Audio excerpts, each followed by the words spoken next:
يطلع لنا ما خفي علينا، والعلم لا ينضب ولا يخلق على كثرة الرد. سبحان الله، يعني هو ما زال العلم كل يوم فيه جديد. مين اللي بيقدر يجيب لنا المتفوقين؟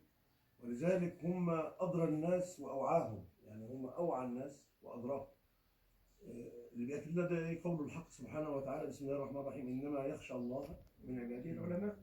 يعني درجة الخشية أو الخشوع لله سبحانه وتعالى ما بيوصلش عليها إلا العالم، لأن دايما الخشوع ده بيكون عن اليقين، واليقين ده لا يكون إلا عن قناعة، والقناعة ما بتجيش إلا الراجل بيحسبها بالورق والقلم، واللي بيحسبها بالورق والقلم ده لابد أن يكون مالك لأدواته، والمالك لأدواته هو العالم، هو العالم. ولذلك دايما ربنا يقول لنا: فردوه إلى الله ورسوله، فردوه إلى الله ورسوله، لأن مناط العلم عنده، مناط العلم عنده.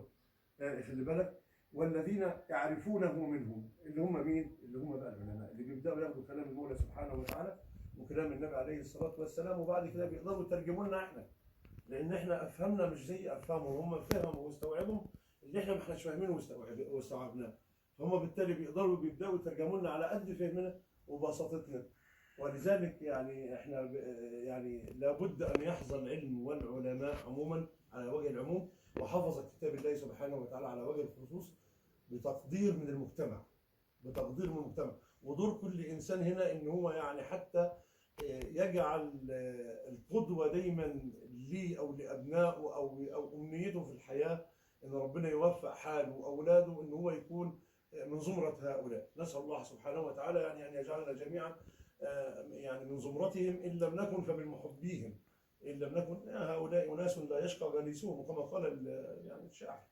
وطبعا بتوجه الشكر لبنتنا منى معلش دايما بنسى، توجه بالشكر كتير لبنتنا منى، ويعني لا نملك الا ان ندعو الله سبحانه وتعالى لها ان هو دايما يوفقها، وان شاء الله تكون على المنهج مستمره، ويكون ده دافع ليها بعدين.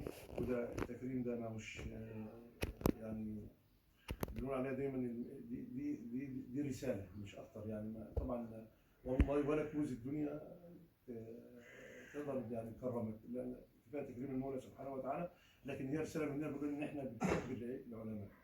ونسال الله سبحانه وتعالى دايما ان هو يوفقنا لما يحب ويرضى والى الخير دائما ان شاء الله، وان يكون هذا المبنى دائما يعني جماع كل خير.